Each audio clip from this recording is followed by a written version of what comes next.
Sergio Grestoso es doctor en Historia por la Escuela de Altos Estudios en Ciencias Sociales de París. Desde 1992 se ha desempeñado como profesor en distintas universidades e instituciones académicas chilenas. Sus investigaciones se han centrado en el estudio del movimiento popular y de la cuestión social en Chile. Es autor de numerosas publicaciones, entre las que destacan los libros De la regeneración del pueblo a la huelga general, Génesis y evolución histórica del movimiento popular en Chile, 1810-1890. Los anarquistas y el movimiento obrero, la alborada de la idea en Chile, 1893-1915. Y Asamblea Constituyente, la alternativa democrática para Chile. Entre noviembre de 1997 y febrero de 2010, ocupó el cargo de director del Museo Nacional Benjamín Vicuña Maquina en Santiago. Desde marzo de 2010 es profesor del Departamento de Ciencias Históricas de la Universidad de Chile, donde dirige la revista Cuadernos de Historia. Bienvenidos, aquí estamos con el doctor Sergio Gress, un honor recibirte, qué bueno que nos acompañes desde Santiago, ¿verdad? De Chile, desde la Universidad de Chile. Doctor, bienvenido. Buenas tardes, John. Muchísimas gracias por la invitación. Don Sergio, como ya han visto en su biografía, es uno de los grandes conocedores de la historia chilena, un hombre progresista y comprometido también con los movimientos sociales, que ha estado siguiendo muy cercanamente lo que está ocurriendo en Chile, que tiene tanto simbolismo para México, para América Latina, la cuna del neoliberalismo, la esfera de experimentación y construcción de este modelo neoliberal autoritario, represor y privatizador. Chile está ahora dándonos una lección de un vuelco hacia la izquierda con los movimientos del año pasado y con el nuevo constituyente. Ahora, bueno, la votación apenas para celebrarla. Y Sergio, pues, conoce toda esta historia. Cuéntanos un poco, Sergio, sobre la historia de Chile, una breve curso en 10 minutos para el público mexicano, sobre la instalación del neoliberalismo en Chile, con el dictador Pinochet y los rezagos y las consecuencias de este sistema para el pueblo chileno en los últimos 40 años. Chile, al igual que otros países latinoamericanos, se encaminó durante varias décadas, estamos hablando desde fines de la década de 1930 hasta comienzos de la década de los años 70 del siglo pasado, se encaminó hacia un modelo desarrollista de sustitución de importaciones vía la industrialización impulsada por el Estado. Ese modelo tuvo ciertas virtudes, contribuyó efectivamente a industrializar el país, pero al mismo tiempo evidenció con el correr del tiempo muchas carencias, y esas carencias hicieron que a poco andar, situándonos hacia fines de la década del 40 o comienzos de los años 50, este modelo empezara, si no a hacer agua por completo, a manifestar síntomas de crisis. Y los principales síntomas de este déficit del modelo de sustitución de importaciones vía industrialización se expresaron a través de altos índices de inflación y también altas tasas de cesantía. Las razones son varias y bastante complicadas. Digamos sencillamente que esto se debió en lo principal a la permanente dependencia del país del capital y de la tecnología extranjera, de tal manera que si bien hubo industrialización durante las décadas de 1940, 50, 60, esta industrialización fue siempre dependiente, fue siempre incompleta. Chile, al igual que el resto de América Latina, nunca tuvo una verdadera revolución industrial. ¿Hubo industrialización? Sí, pero no revolución industrial.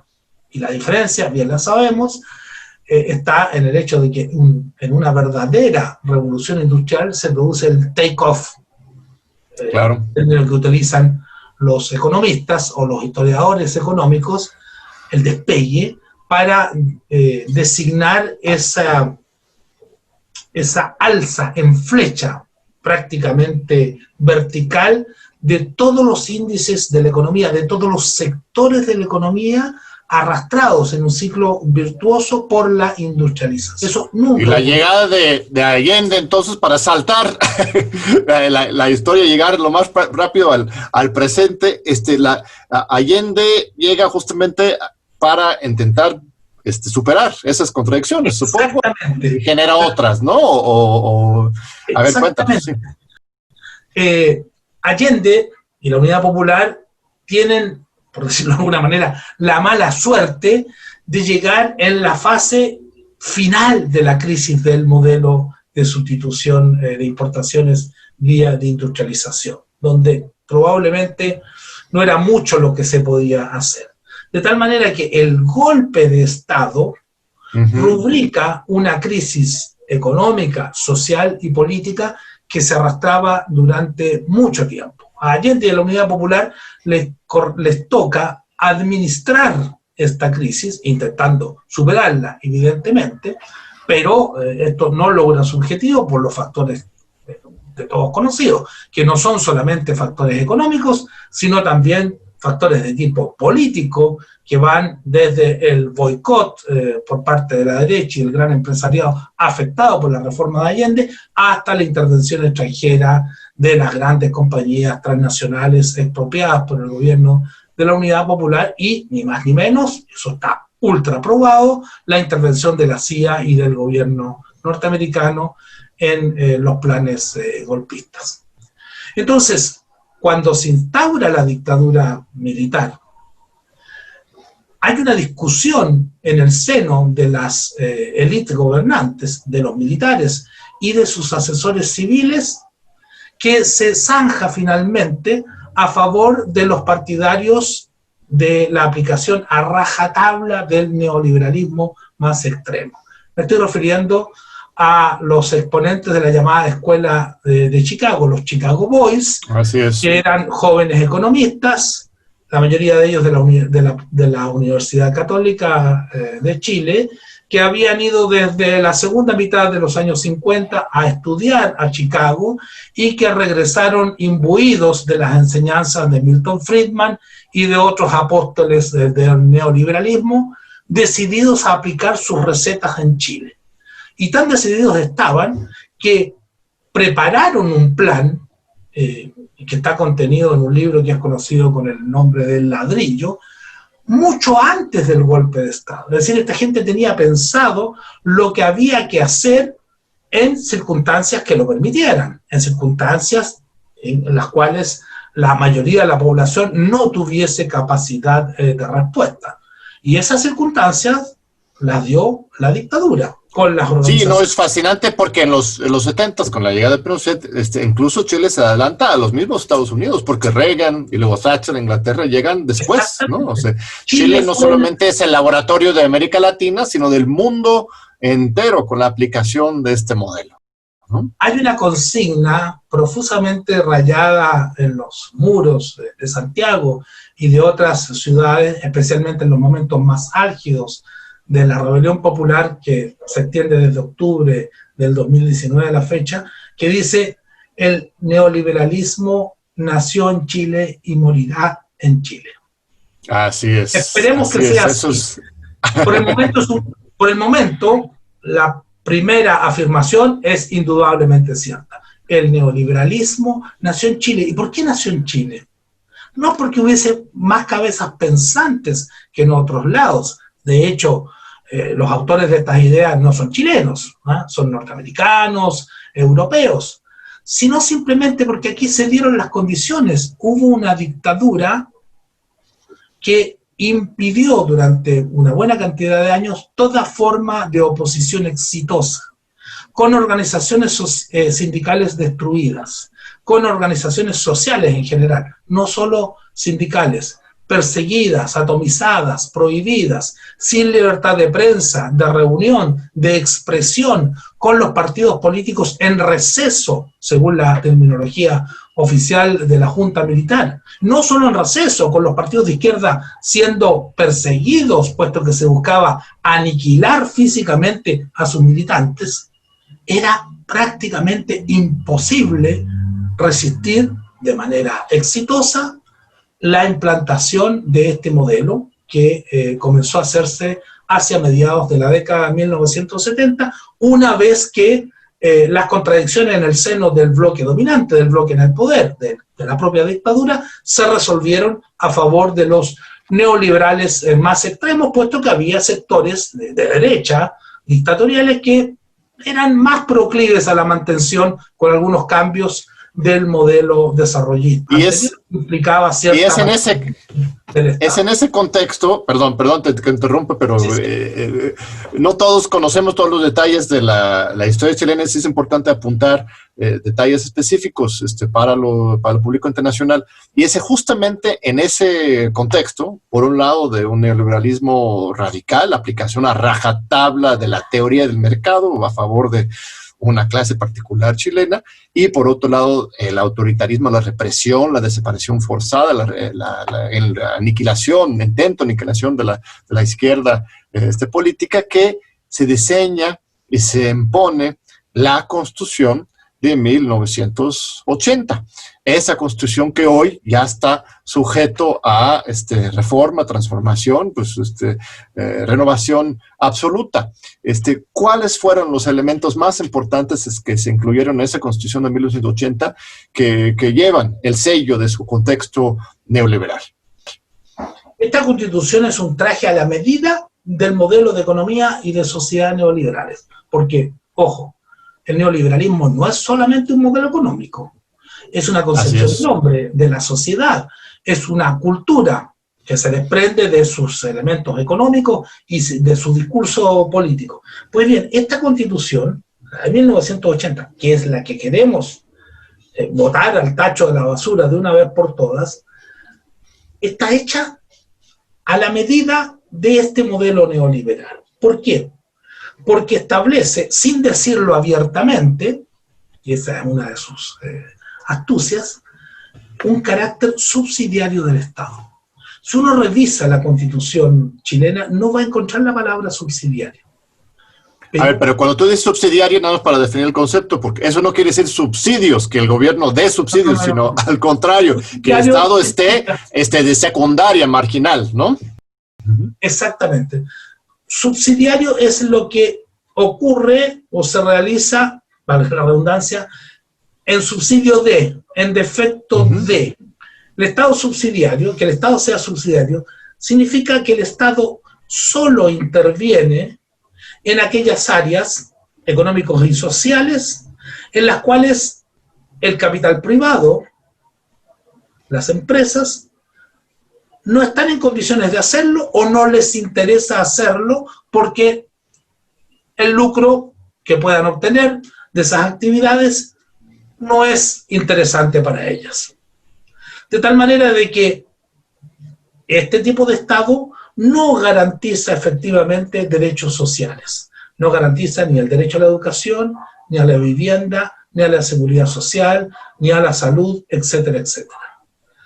Todas estas áreas en las cuales el Estado chileno había tradicionalmente intervenido durante décadas antes del golpe de Estado, son entregadas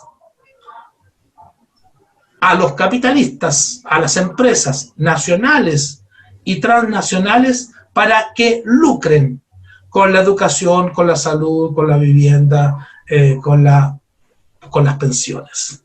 Y el Estado se reserva solo un rol muy modesto para asegurar educación, pensiones, salud, vivienda y un largo etcétera para los más pobres en condiciones extremadamente precarias y deficientes, puesto que el resto es entregado a la voracidad del mercado y del capital. Ese es uno de los aspectos de esta Constitución en la cual se refleja la impronta neoliberal extrema que tiene el modelo en Chile y su correspondiente correlato en el plano legal, institucional, constitucional.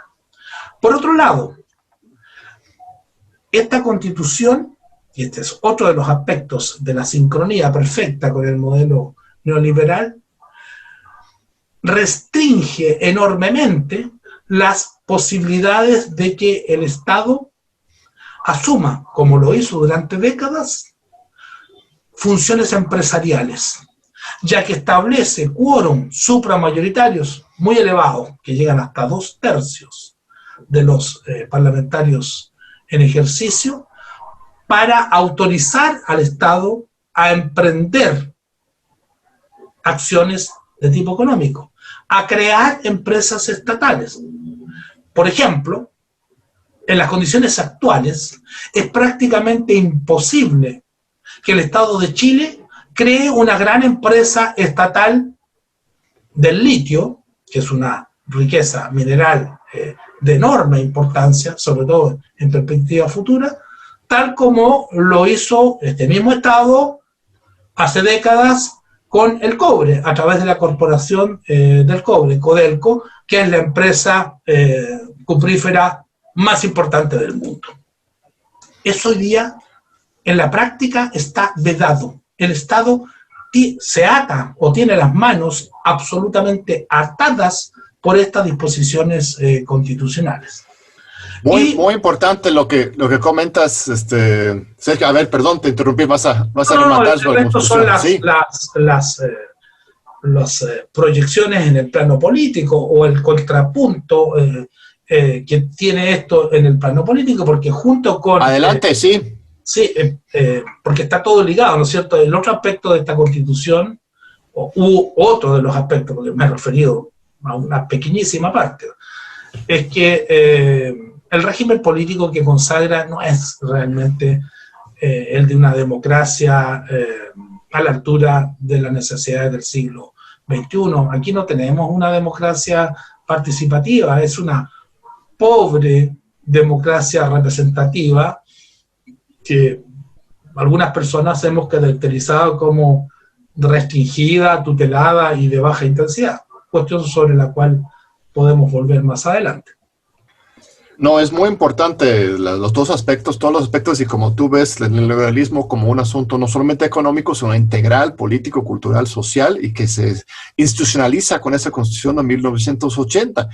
Lo que llama la atención es que ya con la salida de Pinochet, el referéndum en su contra, una gran victoria del pueblo chileno, después de eso, la instalación de retorno a la democracia electoral, no se hubiera reformado inmediatamente esa Constitución, como ocurrió, por ejemplo, en Brasil, o en Bolivia, Ecuador, Venezuela. Todos los procesos de transformación política popular se han desencadenado en nuevas constituciones. En México también somos una excepción, porque tenemos una constitución pues, que todavía data de la Revolución Mexicana de 1910-17, entonces es un contexto un poco distinto, pero Chile ha sido una excepción en esto, que la democratización no ha implicado un cambio constitucional.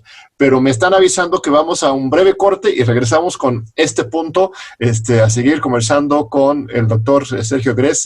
Fascinante aprender la historia de Chile y de toda América Latina. No se vayan. Aquí seguimos con el historiador chileno Sergio Grez. Estamos hablando sobre la historia de Chile, para entender el presente tan emocionante e importante de Chile. Te pregunté antes del corte, don Sergio, ¿por qué no cambió la Constitución antes? Si hubo una revuelta popular en 88, si no me equivoco, a favor de que saliera Pinochet y entrara a un sistema democrático, ¿por qué no generó eso inmediatamente un proceso también de transformación social y legal en Chile? Entre 1983 y 1987 se desarrollaron grandes jornadas de protesta popular contra la dictadura.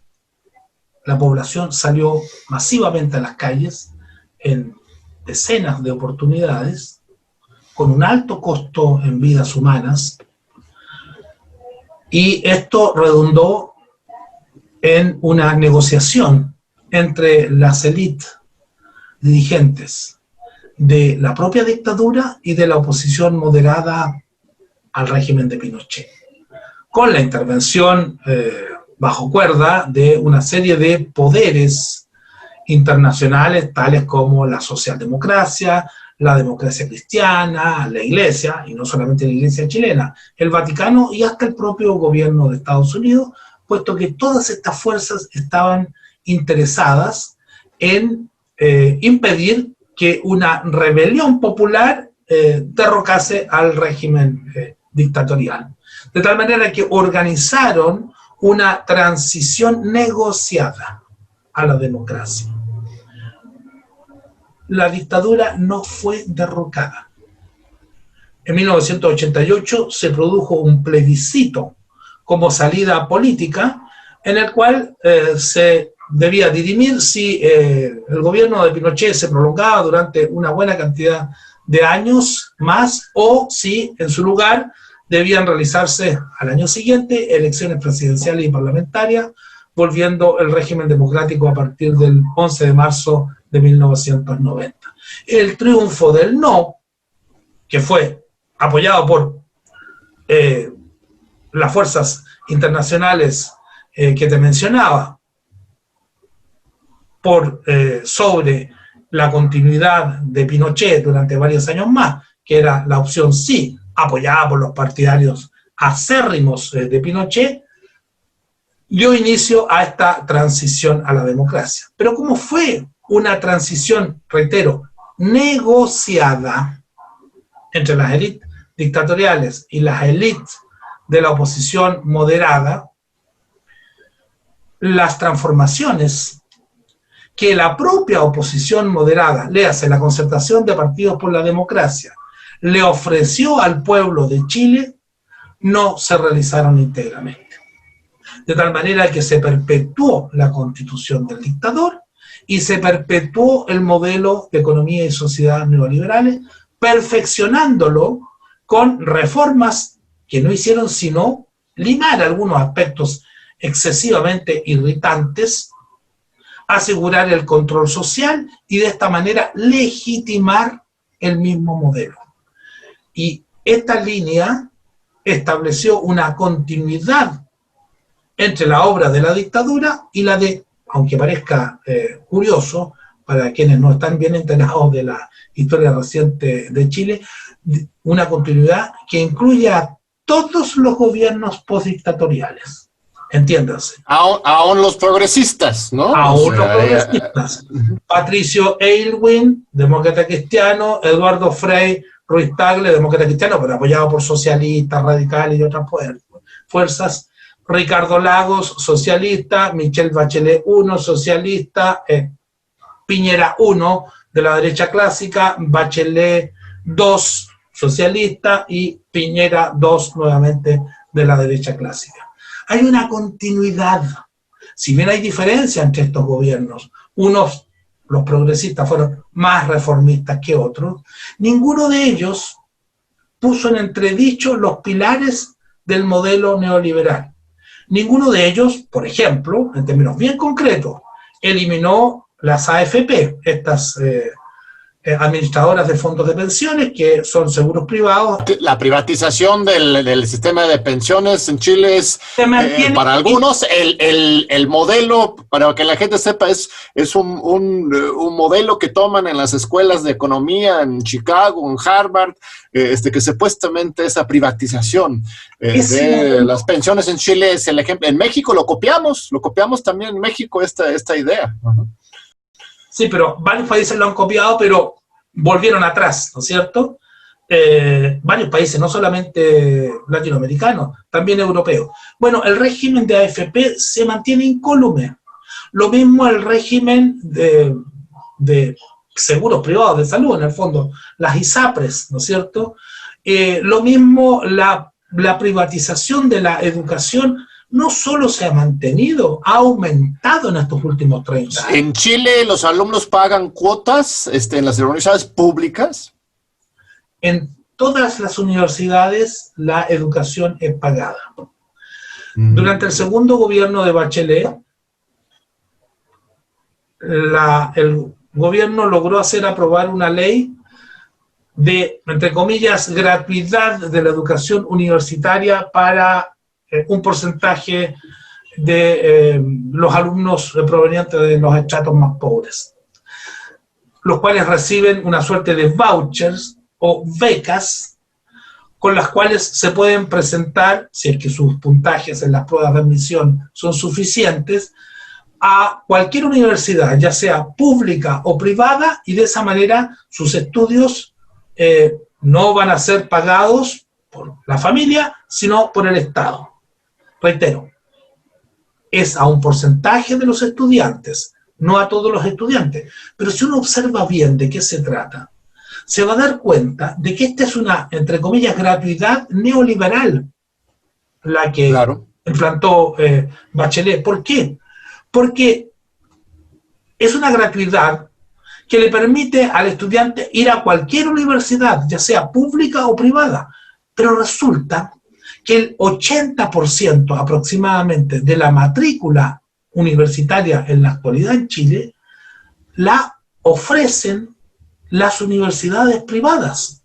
De manera que esta es una tremenda inyección de capital, de dinero fresco, del Estado a las privadas, fortaleciendo la privatización, en vez de hacer lo que clamaban los propios estudiantes y los sectores progresistas, que el Estado destinara estos recursos para fortalecer la educación pública. ¿Sabes, Sergio, que la UNAM... apoyando a las universidades estatales que están muy dejados de la mano de Dios, por decirlo de una manera suave? La UNAM, que es donde estamos nosotros aquí en TV UNAM, sigue siendo una universidad pública, gratuita, laica. Tenemos 360,000 estudiantes, unos 40,000 más miembros de profesores administrativos, pero es una excepción. Luego los mismos alumnos de la UNAM no lo tienen claro lo privilegiados que somos de tener todavía aún después de también tuvimos nuestra época neoliberal muy fuerte en México, pero no pudieron privatizar la UNAM. Otro ámbito que el neoliberalismo en Chile ha afectado es el tema de la propiedad estatal de los recursos, ¿no? Así como aquí el petróleo se ha ido privatizando cada vez más durante la época neoliberal y ahora el nuevo gobierno está intentando recuperar la rectoría del Estado. El cobre es uno de los bastiones, pilares de la economía chilena. Y entiendo que todavía está alguna parte en manos estatales, aún a pesar de tantas décadas neoliberales, pero también está en proceso de privatización, ¿no es cierto? Este es un muy buen ejemplo de cómo los gobiernos postdictatoriales, especialmente los gobiernos así llamados progresistas, se acomodaron al modelo neoliberal y sus dirigentes fueron ganados por el neoliberalismo. Resulta que al término de la dictadura de Pinochet, la gran minería del cobre seguía siendo estatal. 90% de la producción de cobre la aseguraban las minas nacionalizadas por Salvador Allende en 1971. Y esta producción, a través de Codelco, la Corporación del Cobre Estatal, representaba un porcentaje elevadísimo del presupuesto nacional. ¿Qué ocurrió con los llamados gobiernos progresistas? Que estuvieron de manera ininterrumpida durante 20 años administrando el país, entre 1990 y 2010, hasta el primer gobierno de Bachelet incluido. Estos gobiernos desnacionalizaron el cobre. No en el sentido de que entregaran de vuelta al capital transnacional las minas que nacionalizó el presidente Allende. No, esas siguen aún siendo propiedad del Estado y le entregan una parte no despreciable de sus recursos. Sino, lo que hicieron fue entregar los nuevos minerales, los de alta ley, a las compañías transnacionales. De manera tal de que hoy día estas, no tengo las cifras exactas en mente, pero deben representar la producción de estas compañías transnacionales a lo menos 70% de la producción del cobre nacional. Mira. O sea, la concertación de partidos por la democracia en este plano fue mucho más desnacionalizadora que la dictadura. La dictadura no lo hizo, no mantuvo el cobre en manos del Estado por una motivación estrictamente patriótica, sino, y esa es mi interpretación, y de muchos otros analistas, sencillamente porque le convenían las Fuerzas Armadas, ya que claro, existía la llamada ley reservada del cobre, que dejaba en sus manos el 10% de las ventas brutas de cobre. Ojo, ventas brutas, no de las ganancias. Bueno, el hecho concreto es que los gobiernos supuestamente progresistas en este y en otros planos han continuado con la política ultra neoliberal, desnacionalizadora y privatizadora. Muy importante este contexto, estimado Sergio, para entender lo que está ocurriendo hoy. Está así como Chile fue un modelo, antimodelo si quieres, pero de la instalación del neoliberalismo autoritario en los 70s y los 80s. Después fue una especie de modelo de, pues yo no tengo otra forma de caracterizarlo, sino la farsa de la tercera vía, ¿no? El hipercapitalismo con una cara supuestamente bonita. También se colapsa en Chile y ahora hay una exigencia popular para otra fase de desarrollo político y económico. Sin embargo, he estado siguiendo tus declaraciones y otros colegas chilenos, existe, entiendo, el riesgo de que puede ocurrir lo mismo que con el referendo de 88, así como se votó en contra de Pinochet, terminó en una simulación, aunque hubo avances desde luego. Hoy, ahora el sí, aquella vez fue el no, ahora el sí, podría ser también cooptado por los poderes económicos y los viejos políticos de siempre. ¿O tú crees que la fuerza social de las calles, la esperanza, la participación del pueblo chileno sea suficientemente fuerte para ahora sí dar el vuelco histórico en Chile? La esperanza nunca se pierde, no hay que perderla. Pero efectivamente, como bien señalas, acá hay una operación política destinada, una vez más en nuestra historia, a arrebatar la soberanía a su auténtico y único titular, que es la ciudadanía, no son las élites políticas. Hace un año, el 18 de octubre de 2019, se produjo lo que muchos analistas denominan el estallido social, ¿ya? Esta irrupción de la protesta a lo largo y ancho del país, con una fuerza, una profundidad, una extensión, una violencia a veces, y una duración como nunca antes vista en nuestra historia. Ante esta explosión social, que yo denomino como rebelión popular, porque una explosión dura un momento, pero si se mantiene durante un año, con altos y bajos, flujo y reflujo, pero si se mantiene, es algo más que una explosión, es una rebelión popular. Rebelión popular que además tiene perspectivas políticas, porque todas las reivindicaciones tienen un punto, un denominador común, que son antineoliberales. Y gran parte de esas reivindicaciones, si no todas, convergen en una perspectiva política común, una constitución democrática que ponga fin al neoliberalismo, que asegure derechos sociales y que garantice una democracia participativa mediante la vía más democrática, la Asamblea Constituyente. Ante esta realidad, la casta política, que es la mandataria, que es la ejecutante de los intereses y los designios de los poderes fácticos, de los grandes poderes económicos que financian a muchos de estos políticos. Los escándalos de financiamiento ilegal de la política han sido numerosos y muy grandes en Chile en los últimos años.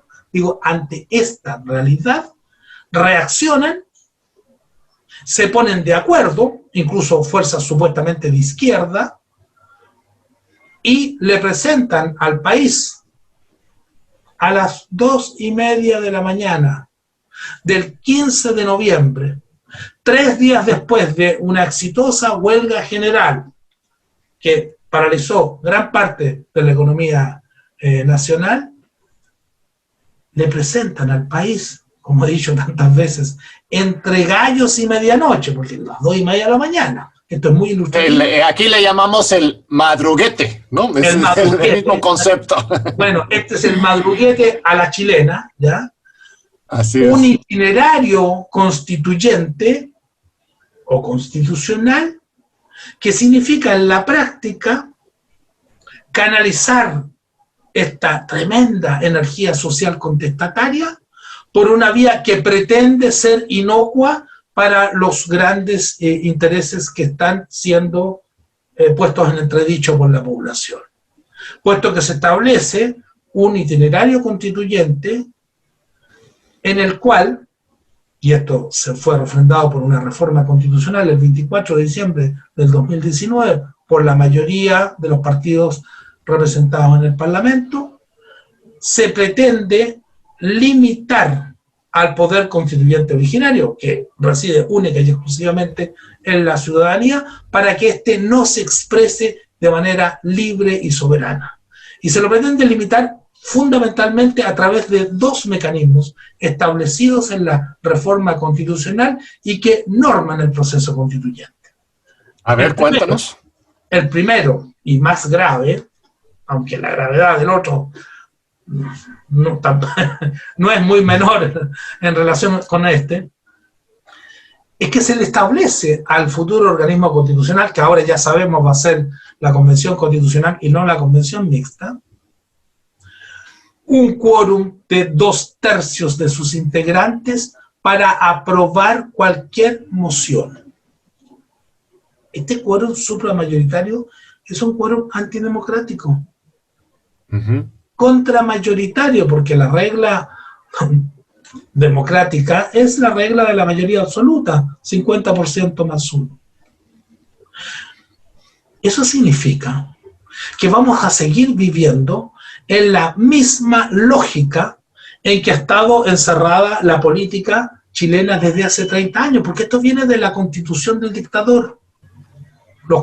Bueno, aunque estimado Sergio, si arrasan las fuerzas populares en la elección con más de 60%, sí se podría generar un escenario de cambio de fondo, ¿no? Te corrijo, perdón, más del 66%. Claro. La elección ahora fue de casi 80% a favor, ¿no? Pero, ¿no es cierto? a ver, hay una parte de la derecha que muy astutamente se plegó a la opción apruebo. ¿Por qué? Sí, el mismo Sebastián Piñera votó a favor. Piñera, como presidente de la República, trató de mantenerse en una posición aparentemente neutral, pero hay políticos de ultraderecha o de derecha muy radical que fueron regalones de Pinochet, como Lavín o Longueira y otros, que eran partidarios del apruebo. No hay que engañarse. Estimado Sergio, te voy a interrumpir porque vamos a otro corte y regresamos justo para seguir con este fascinante diálogo con el doctor Gress desde Santiago de Chile.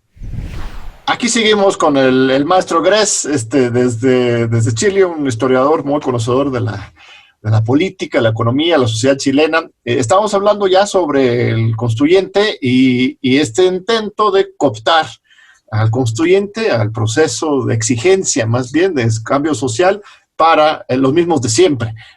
El presidente Sebastián Piñera, si no me equivoco, anunció que votaba a favor del nuevo constituyente.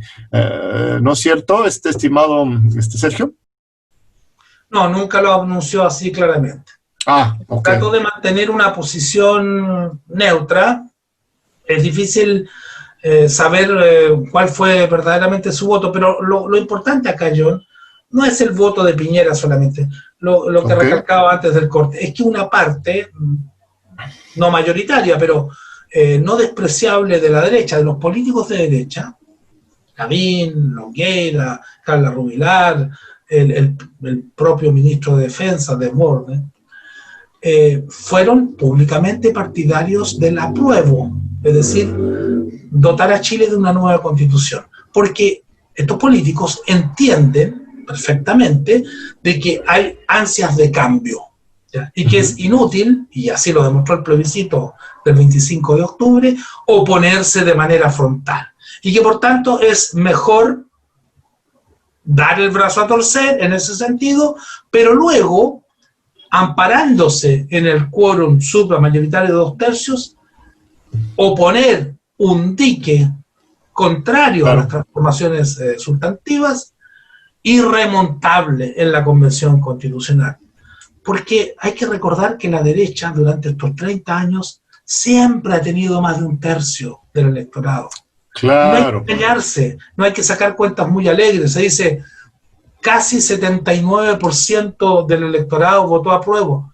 Pero esas no son todas fuerzas de cambio, porque hay votos de derecha ahí también, que se van a cuadrar y van a estar como un solo hombre, como un solo soldado en la Convención Constitucional oponiéndose a los cambios. Pero además, John, hay que agregar de que al bloque conservador, en muchas cuestiones que pongan en cuestión el modelo neoliberal y la democracia restringida, una parte no despreciable de los políticos de la vieja concertación, de estos supuestos progresistas, se van a sumar a los votos conservadores, tal como lo han venido haciendo durante el último año, aprobando leyes antipopulares y represivas enviadas al Congreso Nacional por el gobierno de Sebastián Piñera. Entonces, aquí lo que se ha manifestado en Chile es un gran partido del orden neoliberal, que se expresa de múltiples maneras y que lamentablemente, mucho temo, va a volver a expresarse más allá de las fronteras políticas formales, porque esto es transversal a ambos bloques, el bloque de la derecha clásica y los supuestos progresistas, en la Convención Constitucional. De manera tal de que... ¿Sí? Sí, decías que había dos puntos en la reforma constitucional hacia el constituyente que eran para limitar, evitar que esta reforma fuera más radical. Uno es los 2/3 partes, y la segunda, ¿cuál es, estimado Sergio? La segunda es que la reforma constitucional, producto del acuerdo, mira el nombre, es muy significativo del acuerdo del 15 de noviembre del 2019, Acuerdo por la Paz Social y la Nueva Constitución. ¿Qué es la paz social? Es el orden de cosas que favorece a los de arriba, a los que están ganando, a los que tienen el control de la situación. Eso es la paz social. Bueno, el segundo elemento es la prohibición expresa a la Convención Constitucional de siquiera discutir los tratados internacionales firmados por el Estado de Chile. No se pueden tocar.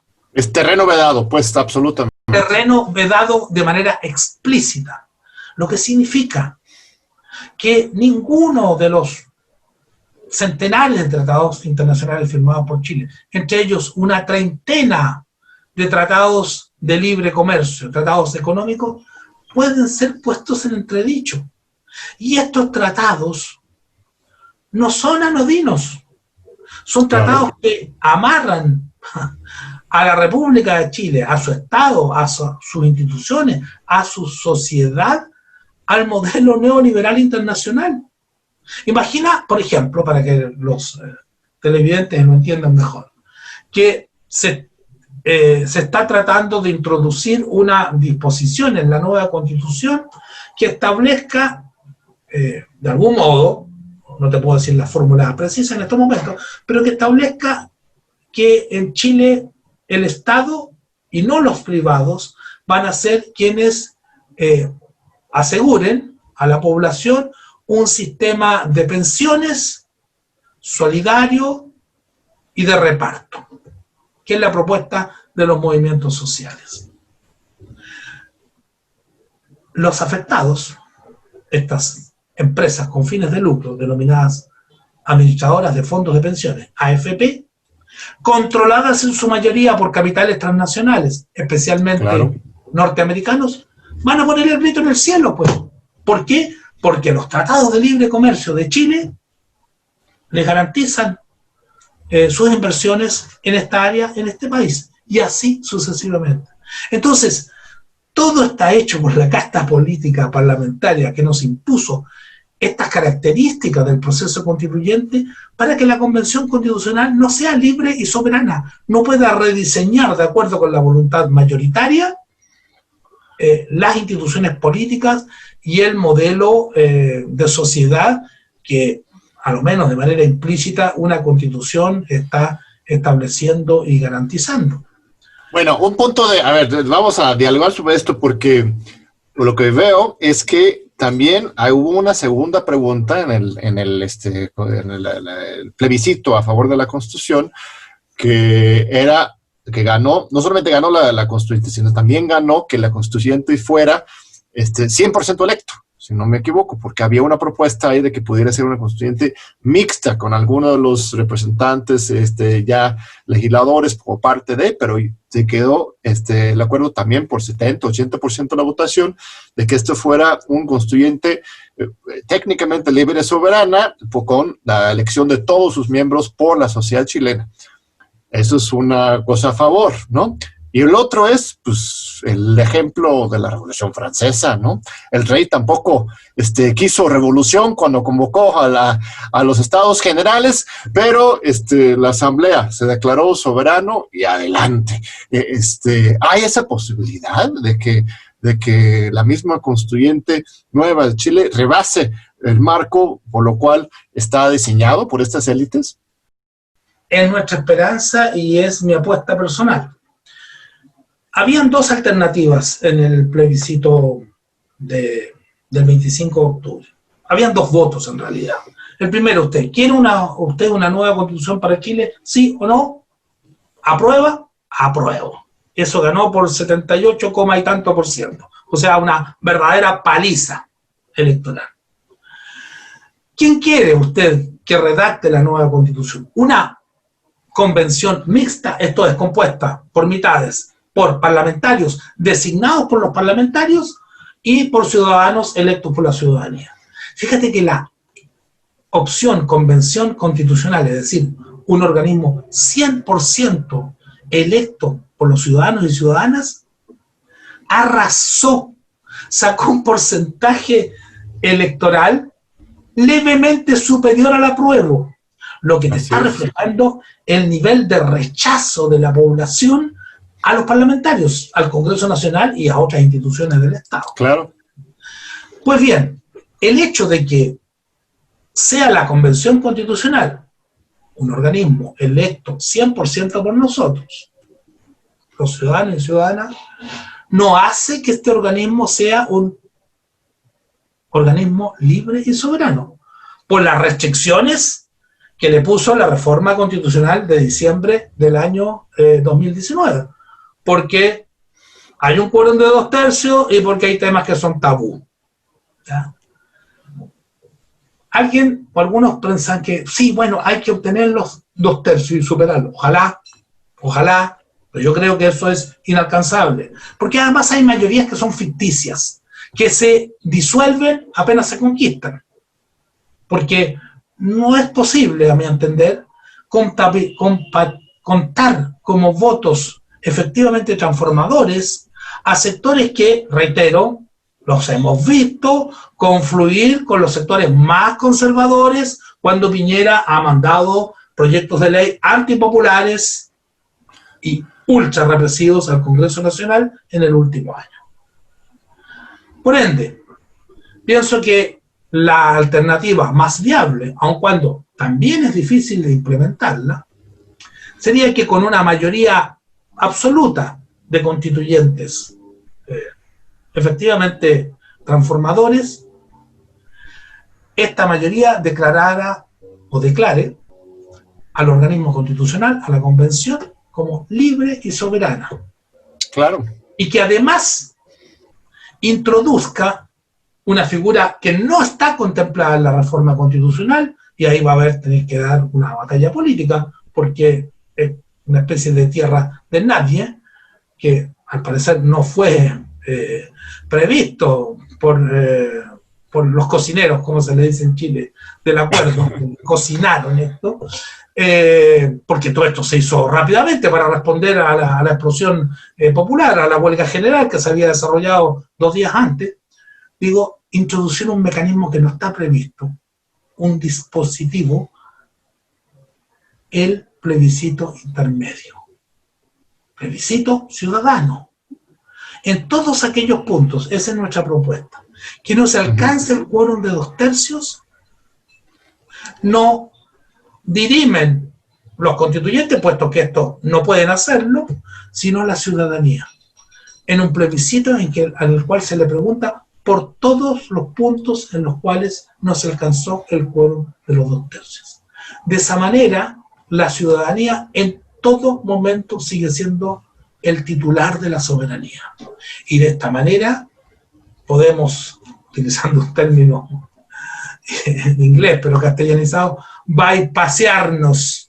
Sí, superar el veto de la oligarquía, pues, ¿no? O sea, alguna vía para que de manera legítima y popular se puede intentar superar ese veto. Pero, a ver, aquí hay un factor importante, Sergio, no sé cómo estén los medios chilenos, por ejemplo. ¿Hay una pluralidad real en la comunicación, en los puntos de vista, o es como en México, en Brasil, en Bolivia, en los Estados Unidos, en que los medios corporativos son los que dominan en el mensaje? ¿No? Domina la televisión está controlada por grandes capitales, hasta una empresa mexicana, que no voy a ¿Televisa? Creo que sí. Ah, mira. No me acuerdo si es Televisa, pero son mexicanos. Sí, tiene que ser Televisa. Si es una televisora mexicana, tendría que ser alguna versión de Televisa, sí. Existe la televisión estatal, pero la televisión estatal funciona bajo la lógica binominal, es decir, del duopolio que ha administrado el país desde hace 30 años a esta parte. Son cargos repartidos entre la derecha clásica y los neoliberales que componían la antigua concertación. Y la prensa escrita, ni hablar. Hay un duopolio también de la prensa, del Mercurio y de la empresa Copesa, que controla el 80% de la empresa, de la audiencia, de los lectores. De la prensa nacional y regional. O sea, la única posibilidad de informaciones alternativas son hoy día las redes sociales, que creo están cumpliendo un rol de contrainformación muy importante, porque una parte, espero que sea significativa de la población, se informa y le cree mucho más a lo que encuentra en las redes sociales como información alternativa, aunque también hay mucha basura, bien lo sabemos, en las redes sociales, que a los grandes medios de comunicación oficiales o más tradicionales. Por ende, lo que quiero decir es que aquí hay una situación política incierta, abierta. Hay que dar la batalla, ¿ya? La batalla no está perdida, existen posibilidades de que ocurra lo que tú señalabas como un muy buen ejemplo, guardando las diferencias, evidentemente, algo parecido a lo que ocurrió en Francia, en el sentido de que estos estados generales se convierten en Asamblea Nacional, y la Asamblea Nacional a su vez en Asamblea Nacional Constituyente, es decir, el poder constituyente originario termina finalmente siendo libre y soberano como debe ser. Pero la historia es un libro abierto cuyas próximas páginas están por ser escritas, y tengo la confianza de que vamos a poder escribirlas entre todos.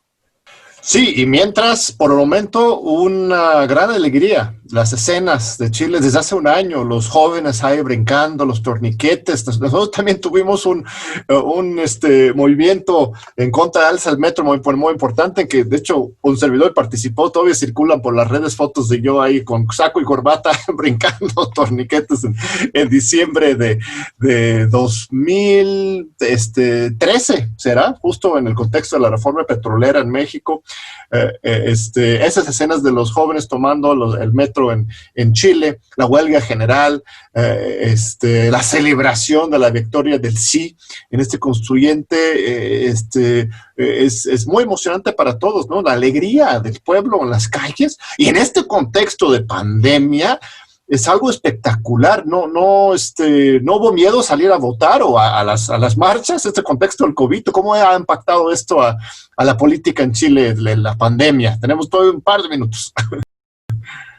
Sí, efectivamente, el gobierno tuvo la suerte de que llegara el COVID a Chile a comienzos de marzo, de manera tal de que a mediados de ese mes, cuando se declara el estado de emergencia sanitaria, se empieza a producir un tremendo reflujo de la rebelión popular, de esta explosión que se venía desarrollando desde el 18 de octubre. Y Piñera, muy ufano, tuvo hasta la osadía de sacarse una foto provocadora, sentado o parado ahí al pie de la estatua del general Baquedano en Plaza de la Dignidad, que es el símbolo de esta rebelión. Pero le duró el tiempo más duro de la pandemia, cuando finalmente, por razones económicas, el gobierno tuvo que empezar a soltar las amarras de las restricciones que aún existen, que no se han soltado por completo, pero las más duras respecto del confinamiento de la población, aun cuando hasta el día de hoy se mantiene el toque de queda y los militares siguen en las calles en Chile. Digo, cuando se superó, es la fase, espero que se haya superado porque puede volver, más cruda del COVID-19, empezaron nuevamente a salir las personas a las calles, nunca dejaron de hacerlo, hubo protestas durante el otoño y el invierno. Estamos invertidos acá por hemisferio, ¿cierto? Nosotros estamos claro, así es. en la primavera, durante el otoño y el invierno de este año, pero cuando las restricciones mayores se empiezan a soltar, nuevamente la gente sale a las calles. Hemos tenido manifestaciones multitudinarias, particularmente la conmemoración del 18 de octubre en Plaza Dignidad, pero no solo en Plaza Dignidad, en muchos lugares de Santiago y en muchas ciudades de todo el país. Como lo hemos dicho en otras oportunidades, la rebelión popular no ha muerto. Sigue en las condiciones actuales, que son condiciones restrictivas. Pero, como bien señala John, a pesar del COVID, a pesar de la represión, a pesar del hambre que existe en ciertos sectores de la población, esta ha salido nuevamente a las calles, porque el hartazgo es muy grande, porque el sufrimiento ha sido muy grande. Hay miles de presos políticos resultantes de la revuelta popular. Hay centenares de personas con trauma ocular. Otros tantos de personas torturadas, maltratadas, apaleadas, violadas incluso. Entonces el resentimiento, el odio social es o debe ser muy grande. Muy bien, estimado Sergio. Están dispuestas a arriesgarse y no a someterse a este poder tan arbitrario y nefasto que las está oprimiendo. Pues un gran ejemplo, pueblo chileno. Te agradezco muchísimo, estimado Sergio Grez, por compartir toda esta información tan importante, valiosa para todo el mundo, para América Latina, para México. Un honor que nos hayas acompañado aquí en televisión de la Universidad Nacional Autónoma de México, y espero que nos vuelvas a visitar pronto a México. Igual ojalá. Nosotros iremos por allá para estrechar este abrazo continental a favor de la justicia y la democracia, y muchas gracias, estimado. Gracias a ti, el honor es mío de haber podido expresarme a través de un medio de esta gran universidad y de este gran país que es México. Muchas gracias, y gracias a ustedes, amable audiencia. Te esperamos de nuevo en 8 días aquí en TV UNAM en tus Diálogos por la Democracia.